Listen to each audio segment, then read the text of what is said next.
Fala, meu povo, sejam bem-vindos ao Biblicamente Podcast, o nosso canal de pensamento bíblico simplificado. Cara, que saudade que eu tava de estar aqui com vocês produzindo esse conteúdo para vocês. Bíblia aberta, mesa posta, tudo pronto para que a gente possa conversar abertamente, francamente e também de maneira clara, de maneira objetiva, de maneira assertiva, sem palavra difícil, sem conceitos teológicos lá tão complexos e tão complicados, de maneira simples. O objetivo é claro, a regra é clara, o objetivo é simples. Simplificar o pensamento bíblico para que tu possa não apenas entender o que a Bíblia está dizendo, mas que tu possa pôr em prática no teu dia a dia, a partir de hoje mesmo, né? Hoje esse vídeo está indo ao ar numa segunda-feira, se tudo der certo na edição. Então, a partir de hoje, acabou esse vídeo, cara, põe em prática essas coisas, entende essas coisas, assimila essas coisas, internaliza no teu coração, guarda no teu coração, para que tu possa viver de uma maneira que agrade a Deus. Esse é o objetivo do podcast. Desde já eu peço perdão a vocês, eu sei que eu falhei aí durante algumas semanas consecutivas sem poder trazer conteúdo, sem produzir esse material para vocês. Perdão, cara, eu tive momentos muito doloridos, muito sofridos na minha vida pessoal e a gente optou, eu optei por não produzir conteúdo enquanto tivesse machucado da forma que eu estava. O luto passou, a dor já cicatrizou e estamos aqui, estamos prontos, estamos com a mesa posta, Bíblia aberta, estou com a minha xícara aqui pronta, com a minha água pronta, para a gente dedicar aí os próximos minutos, quem sabe a próxima hora, aprendendo, estudando juntos aquilo que a palavra de Deus tem a dizer. Vale ressaltar, nós estamos dentro de uma série falando sobre o que é o Evangelho. Então, se tu está chegando agora aqui no canal, eu já te peço, te inscreve no canal, ativa o sininho da notificação para que semana após semana, quando sair vídeo novo, tu seja notificado e recebendo essa notificação, aí tu decide se o conteúdo é relevante, se o conteúdo é importante para a tua vida de fé, se tu quer assistir ou não. Mas faz a tua inscrição, ativa o sininho e eu te peço também, deixa o teu like e o mais importante de tudo, deixa um comentário aqui, seja sobre o conteúdo que nós estamos falando, seja uma dúvida, seja um testemunho. Cara, o teu comentário faz com que a plataforma do YouTube entenda que o conteúdo é relevante e assim a plataforma divulgue esse vídeo para mais pessoas, leve esse vídeo até mais pessoas e assim, com o teu comentário, por mais simples que seja, ou se tu quiser deixar um mega comentário, não importa o tamanho, mas com o teu comentário, dessa forma simples, gratuita, que não tem nada de complicação, tu tá ajudando a palavra de Deus a ser semeada, ok? Então se tu tá chegando agora, não deixa de conferir a nossa série desde o início, já são aí 6, 7 talvez episódios, falando sobre o que é o Evangelho, e a gente está esmiuçando, a gente está a cada episódio aprofundando esse conteúdo de maneira bíblica, de maneira assertiva e expositiva da palavra de Deus. Pega lá do início para que tu possa compreender as coisas que a gente vai tratar hoje nesse episódio. Meu nome é Ezequiel, mais conhecido como Zeca, e é um prazer para mim estar aqui, seja na tela do teu celular ou na tela da tua televisão, trocando essa ideia, lendo a Bíblia junto com vocês. Hoje a gente vai falar de uma coisa que cara, é para ser óbvia, tá? É um pressuposto básico de tudo o que a gente já tratou nos episódios anteriores dessa série, o que é o Evangelho. Só que alguém disse, certa vez, que o óbvio precisa ser dito. Por quê? Porque se o óbvio deixar de ser dito, um dia ele deixará de ser óbvio. E é partindo dessa frase, partindo desse conceito de que o óbvio precisa ser dito, que eu quero tratar com você sobre o assunto de hoje, que é o Evangelho é uma questão de fé. O Evangelho é uma questão de fé. Não existe Evangelho. Não tem como viver, participar, compreender, fazer parte do Evangelho se não for por meio da fé. Zeca, isso é muito simples, isso é o básico do básico, eu sei.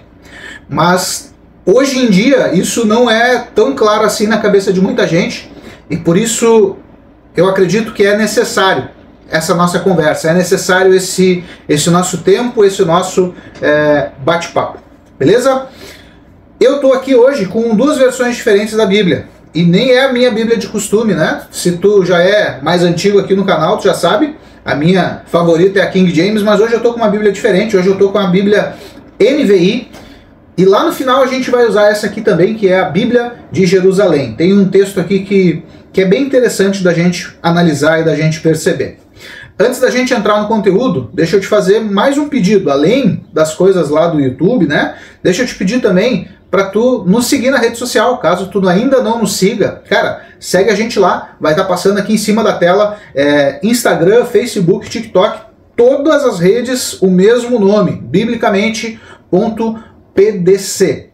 Por que seguir? Porque lá a gente tem sempre conteúdo exclusivo, formatos diferentes, vídeos mais curtos, alguns textos compartilhados, algumas compreensões compartilhadas que às vezes não vêm aqui para o canal do YouTube, mas estão lá. Então segue a gente lá, deixa o teu comentário lá também, isso nos ajuda e compartilha aquilo que a gente vai postando por lá também. Então, bora para esse conteúdo? O Evangelho é uma questão de fé. Cara, pega a tua Bíblia aí, não importando a versão, pega a tua Bíblia e vamos começar a nossa caminhada num texto que eu até acredito que a gente já tenha lido, a gente já tenha conversado sobre ele em algum momento dessa nossa série sobre o que é o Evangelho.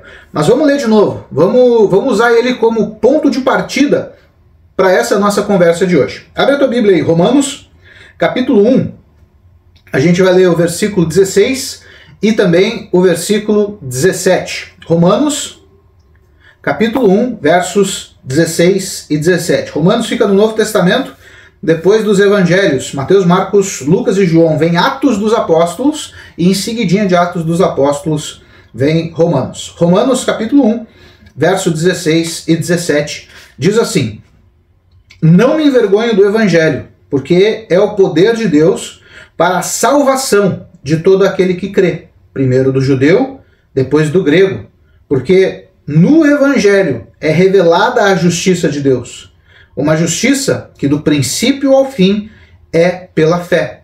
Como está escrito, o justo viverá pela fé. O ponto de partida da nossa conversa hoje é essa, e para muita gente essa é a definição, para mim também, essa é a definição e a resposta mais curta sobre o que é o Evangelho.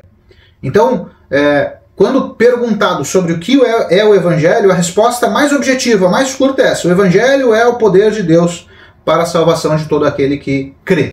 Ok? Nesse texto já começa a evidenciar, já começa a aparecer a ideia que a gente quer trocar hoje, de que o Evangelho é uma questão de fé. Quando eu digo isso, querido, eu não estou falando sobre uma fé cega, eu não estou falando sobre anti-intelectualismo, ou seja, o Evangelho é uma questão de fé, então eu não preciso entender nada, é fé cega, é crença absoluta. Não, a gente até falou sobre isso aqui lá no comecinho da série. Não é mera crença, entende? Fé bíblica não é mera crença, e hoje a gente vai fundamentar essas coisas de novo, a gente vai abraçar essas coisas de novo para que fique muito claro para ti.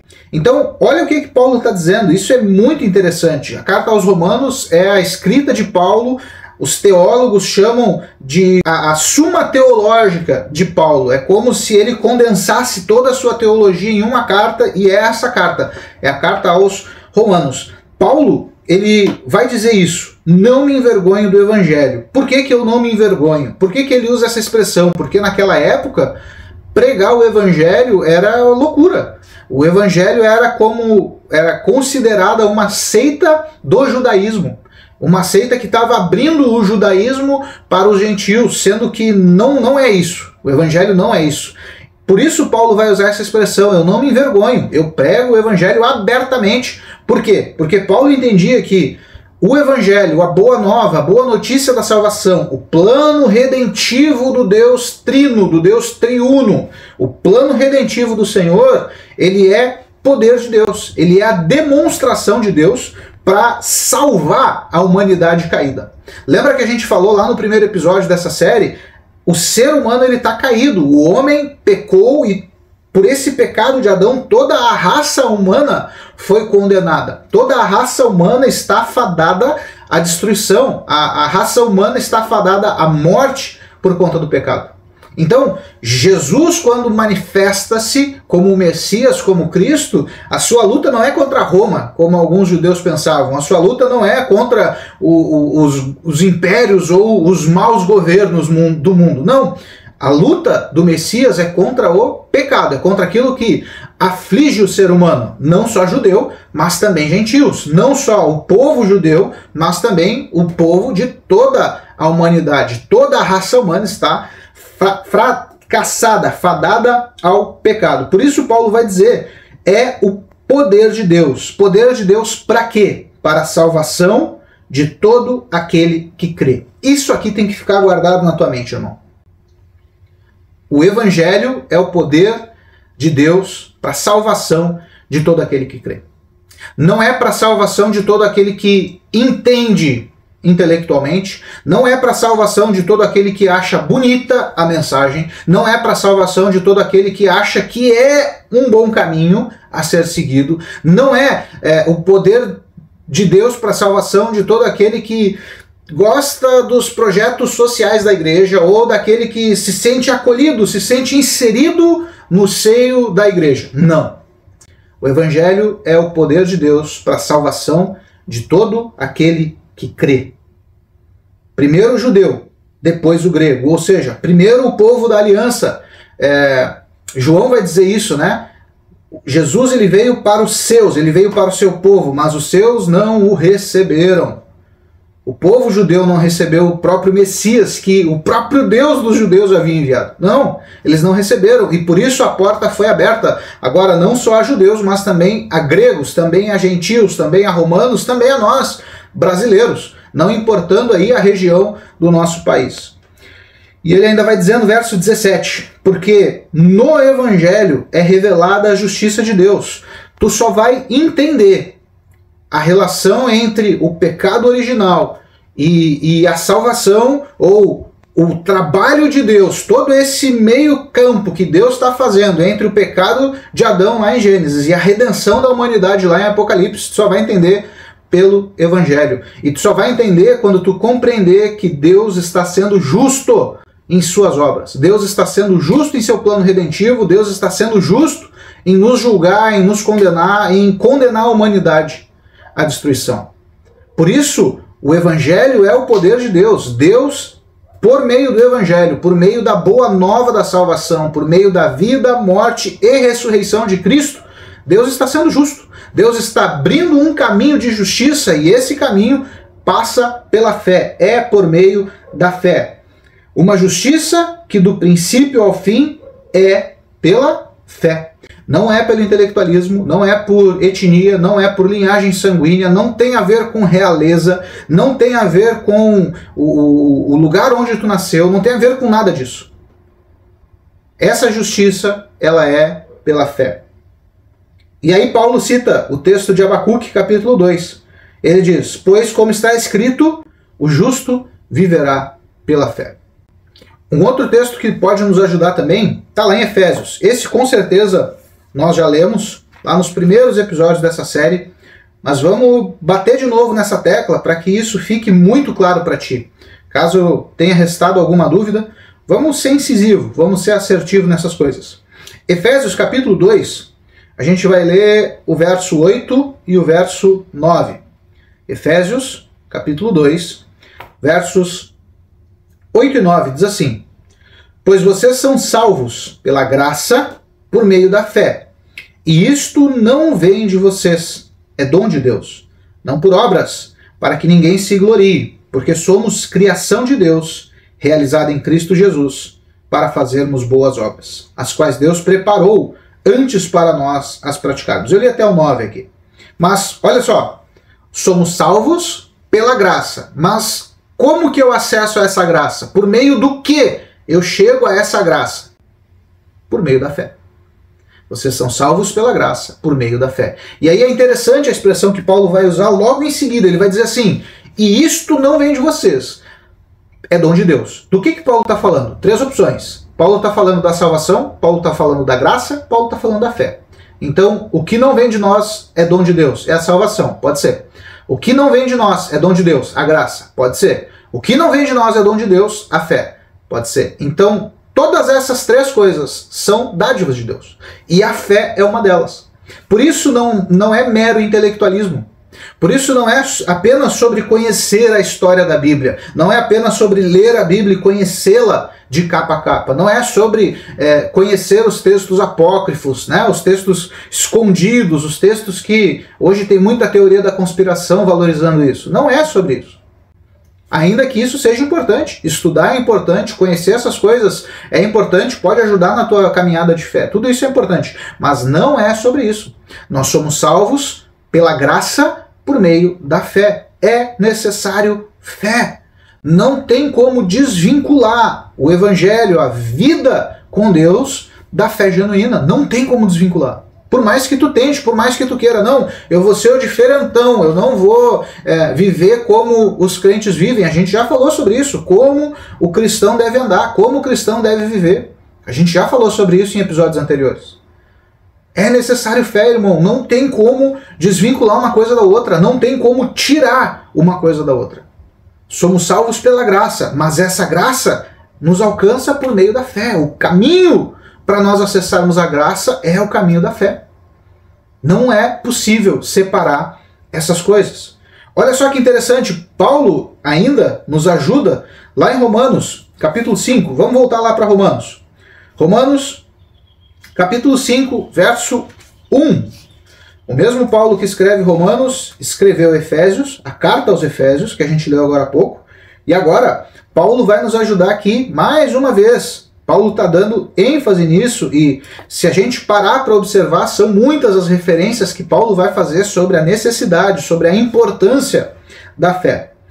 Romanos capítulo 5, verso 1. Diz assim: tendo sido, pois, justificados pela fé, temos paz com Deus por nosso Senhor Jesus Cristo. Vamos ler o 2 também? Por meio de quem obtivemos acesso pela fé a esta graça, na qual agora estamos firmes e nos gloriamos na esperança da glória de Deus. Percebe que Paulo está dando ênfase à necessidade da fé na vida do cristão? Vamos ler de novo. Tendo sido, pois, justificados pelo intelectualismo. Não. Tendo sido, pois, justificados pela linhagem sanguínea. Não. Tendo sido, pois, justificados pela etnia, pela raça, pela cor da pele. Não. Tendo sido, pois, justificados pela mão do apóstolo sobre a minha cabeça. Não. Tendo sido, pois, justificados pela fé. É necessário fé, irmão. A gente não pode desvincular uma coisa da outra. A gente não pode separar uma coisa da outra. A gente não pode separar evangelho de fé.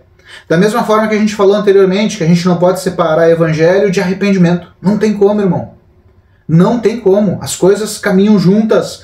Pensa num trilho de trem, duas linhas paralelas sobre as quais o trem anda. Não tem como tirar uma coisa. Se tu tira um trilho, o trem não anda. Então são coisas paralelas. São linhas paralelas sobre as quais a gente precisa caminhar. Arrependimento, fé, graça, todas essas coisas fazem parte do Evangelho. O que é o Evangelho? É o poder de Deus para salvação. Salvação de quem? De todo aquele que crê. E aqui no capítulo 5, Paulo diz que somos justificados, ou seja, a justiça de Deus, ela vem sobre nós e nos justifica, nos torna aptos a participarmos da vida de Deus por meio da fé. Justificados pela fé, por meio de quem obtivemos acesso, pela fé, à graça do Senhor. É pela fé, irmão. Não tem outro jeito, não tem outro caminho. É pela fé. Tu precisa viver essa fé. Outro texto que pode nos ajudar bastante é o texto, só o texto mais conhecido da Bíblia, um dos mais, provavelmente, o mais conhecido da Bíblia. Abre aí comigo, tu que está com a tua Bíblia, abre aí comigo. Evangelho de João, capítulo 3, verso 16. Se talvez tu estejas tentando argumentar que esse é o ensino paulino e não o ensino cristão, ou se talvez tu ouviu alguma bobagem na internet de que Paulo ensina um evangelho diferente do evangelho de Jesus. Cara, esquece isso. Para de seguir essa gente, para de ouvir esse tipo de conteúdo na internet, porque isso não edifica a tua fé, além de ser mentira. Então Paulo não está ensinando um evangelho diferente. Paulo está apontando em todo o tempo para aquilo que Cristo ensinou. Quando Paulo vai falar sobre ceia, ele vai dizer que aquilo que ele recebeu do Senhor, isso ele também ensinou à sua igreja. Em momento nenhum Paulo desvincula o evangelho da vida de Cristo. Pelo contrário, toda hora ele está apontando para Cristo. Ele diz que a lei aponta para Cristo. Então, para com essa história. Olha só. Olha o que Jesus vai dizer no Evangelho de João. Evangelho de João, capítulo 3. A gente vai ler do 16 ao 18. Evangelho de João, capítulo 3, do verso 16 ao 18. Diz assim: Porque Deus tanto amou o mundo, que deu o seu Filho unigênito, para que todo aquele que nele crê não pereça, mas tenha vida eterna. Pois Deus enviou o seu Filho ao mundo não para condenar o mundo, mas para que o mundo, fosse salvo por meio dele. Quem nele crê não é condenado, mas quem não crê já está condenado por não crer no nome do Filho unigênito de Deus. Jesus está dizendo que a salvação tem a ver com fé, tem a ver com crença. Deus amou o mundo de tal maneira que enviou o seu Filho unigênito para que todo aquele que nele crê, todo aquele que nele tem fé, fé genuína, fé bíblica, fé verdadeira, seja salvo. Então é necessário fé, irmão. Esse não é só um ensino paulino, esse é o ensino do Cristo, esse é o ensino do Filho de Deus, do Deus encarnado, do Deus Emanuel, o Deus conosco, o Deus que se fez presente, habitou entre nós, caminhou entre nós. Ele diz que é necessário fé, é necessário crença absoluta naquilo que está escrito. Para pensar um pouco, reflete sobre essas coisas. A gente não pode separar fé daquilo que é o Evangelho. A gente não pode separar o Evangelho de uma fé genuína e sincera. Zeca, fé em quê? Na Bíblia, irmão, na Escritura. Naquilo que nós temos de mais seguro sobre Deus, mais seguro sobre a obra redentiva do Senhor. Ah, mas a tradição. Quem é que tem acesso à tradição, irmão? Tu tem acesso? Tu tem algum livro escrito sobre a tradição? Não, a gente não tem acesso a essas coisas. Por isso a Bíblia continua sendo o meio mais seguro pelo qual nós podemos compreender o plano de Deus. Por isso nós apontamos com muita veemência e com muita clareza que somente a Escritura é nossa regra de fé e de prática. A Bíblia. É preciso crer no que a Bíblia diz, e a Bíblia está dizendo que Deus salvará aquele que crê, o Senhor veio para salvar aquele que crê. O verso 18 deixa isso muito claro. Quem nele crê, quem crê no Filho de Deus que foi enviado ao mundo, quem nele crê, não é condenado. Não é quem conhece o Jesus histórico que não é condenado. Não é quem acha que entende algo sobre o Jesus transcendental que será salvo. Não. É quem crê no Filho de Deus. E quem dá o melhor testemunho sobre o Filho de Deus? A Escritura, a Bíblia. Esse texto que está aberto aqui na minha mesa e que eu espero do fundo do coração que esteja aberto na tua mão também. Talvez tu está dirigindo, indo para o trabalho, tu está dentro do ônibus, tu não está acompanhando. Ok, irmão. Mas se tu tiver a oportunidade, acompanha o que a gente está lendo, para que não fique no que eu estou dizendo ou naquilo que eu acho do texto. Não. Pega a tua Bíblia, abre e confere, lê junto. E se eu falar bobagem, irmão, descarta esse trecho e fica com o que está escrito. Isso é o projeto, o objetivo do que eu faço aqui. É que você abra a sua Bíblia, que você leia a sua Bíblia. Jesus deixa claro, ele veio para salvar todo aquele que crê nele, todo aquele que crê, todo aquele que tem fé nele. E é interessante, o texto mais conhecido é o verso 16, mas olha o último verso desse capítulo. Verso 36, vai dizer assim: Quem crê no Filho tem a vida eterna. Já quem rejeita o Filho não verá a vida, mas a ira de Deus permanece sobre ele. Olha como isso está conectado a tudo o que a gente vem construindo nesses episódios ou nessa série sobre o que é o Evangelho. Então, existe uma ira de Deus manifesta sobre toda a humanidade por conta do pecado de Adão. Jesus ele é enviado ao mundo para morrer no meu e no teu lugar, porque a dívida é de sangue, e é só o sangue que pode pagar essa dívida, e o meu sangue não pagaria porque eu sou pecador e o meu sangue é defeituoso. Teria que ser o sangue de alguém perfeito. Quem é esse alguém perfeito? É Jesus Cristo. Por isso, o sangue dele derramado na cruz pagou a nossa dívida. A sua morte na cruz pagou a nossa dívida. E a sua ressurreição garantiu a nossa entrada no reino do Filho de Deus. Garantiu o nosso acesso a esse lugar. Pela ressurreição de Cristo, nós temos acesso também à ressurreição e à vida eterna com Deus. Jesus está dizendo de forma clara no verso 36, quem crê no Filho, quem tem fé no Filho, tem a vida eterna. Agora, e quem não tem, quem não crê, quem não tem fé nele, ou quem rejeita? Vamos pensar assim? A resposta está no texto. Quem rejeita o Filho não verá a vida, mas a ira de Deus permanece sobre ele. Esse é o testemunho de João Batista acerca de Jesus. Então, lá no 3,16, Jesus fala essas coisas para Nicodemos, um fariseu que quis conhecer a Jesus, que quis conversar com ele, e Jesus fala aquelas coisas que a gente leu no 16. Aqui, João, o apóstolo, está escrevendo sobre aquilo que João, o Batista, falou sobre o Filho de Deus. E o que João Batista falou está em acordo com o que o próprio Jesus havia dito a Nicodemos. Quem crê será salvo. Quem não crê já está condenado, irmão. A ira de Deus permanece sobre ele. Obrigado por ficar até aqui assistindo o nosso conteúdo. Esse episódio vai ter uma continuação, então eu já te dou a dica. Confere a tua inscrição, confere se o sininho das notificações ele está ativo, porque nos próximos dias sai a continuação desse conteúdo.